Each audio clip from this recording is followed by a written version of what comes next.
চলো আজকে তাহলে সবাইকে বলি হ্যাপি নিউ ইয়ার। আজকে 2026 1 জানুয়ারি দিয়ে এই দিনটা শুরু করছি। তো দিনটা শুরু করার সময় অনেক কিছু ভাবছিলাম যে এই রান্না করবো ওই রান্না করবো, মাংস মাছ ডিম সব কিছুরই কথা ভাবলাম, কিন্তু ভাবলাম যে এত ঠান্ডায় রাঁধতে পারছি না। দিয়ে তখন আমি শুরু করলাম কি বলতো, 4টে আলু নিয়ে এলাম। যে 4টে আলু নিয়ে এসে রান্না শুরু করলাম। তো এরা সবাই অবাক, তিতলি বিলু যে মা আবার আজকে আলু নিয়ে সকাল সকাল কী করতে বসলাম। মাথাতে দেখছো টুপিটা পরে নিয়েছি, কেননা প্রচণ্ড ঠান্ডা, কানগুলোতে এত ঠান্ডা লাগছে যে শুধু এরকম ঘুরতে পারছি না। দিয়ে তোমার ভাবলাম যে ওই যে সেই মেলাতে বিক্রি হয় না গো, সে আলুগুলোকে ঘুরি ঘুরি ঘুরি ঘুরি কেমন কেটে নেয়, দিই কাঠিতে গুজে নিয়ে তেলে ভেজে দেয়, সেরকমই ভাবলাম একটা কিছু করব।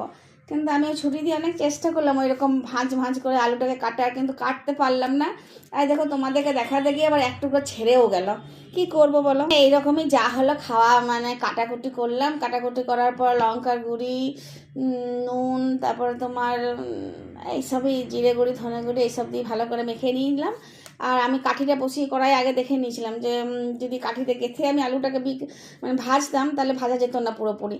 তাই আলুগুলো কী করলাম, প্রথমে ভেজে নিয়েছিলাম, তারপরে আবার কাঠিতে গেঁথে আর ওই মিওনিজ লাগিয়ে পরে এতে খেতে দিয়েছিলাম। কিন্তু ভুল করে খাওয়ার ভিডিওটা না আমার মানে স্টোরেজ থেকে মানে কি বলবো ডিলিট করে দিয়েছি।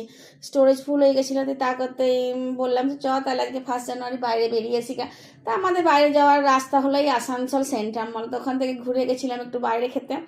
যে খাওয়ার দোকানের দাম শুনে পরে আমার মাথায় এমন ঘুরে গেল গো, কিছুতে ডিসিশন নিতে পারছি না। এত ভাবছি কোনটা কম দাম সেটাই অর্ডার করব। আর ভাবছিলাম সত্যি এর থেকে ঘরে খাওয়াই খুব ভালো। দিয়ে দাম ফাম দেখে শুনে তিতলির দিকে তাকিয়ে বিলুর দিকে তাকিয়ে ভেবাচাকা খেয়ে কোনো রকমে খেয়ে দিয়ে ঘর এলাম। দিয়ে ঘরে এসে মাকে বললাম, মা হ্যাপি নিউ ইয়ার, এবার থেকে ঘরেই করব, আর বাইরে কোনো দিন যাবো না দোকানে খেতে। কী দাম জিনিসের, কী দাম। তো তোমাদের সবাইকে তো হ্যাপি নিউ ইয়ার বললাম। আমার এই ভিডিওটা যদি ভালো লাগে তাহলে, বা তোমরাও যদি আমার মতন এরকম ভেবাচাকা খেয়েছো কিনা জানি না, যদি আমার এই গল্পটার মধ্যে নতুন ধরনের কিছু থাকে তাহলে লাইক শেয়ার কমেন্ট করতে ভুলো না, অবশ্যই সাবস্ক্রাইব করবে। আজকে আসে, কালকে একটা জমজমাট রান্না নিয়ে আসবো ঠিক করেছি। ধন্যবাদ।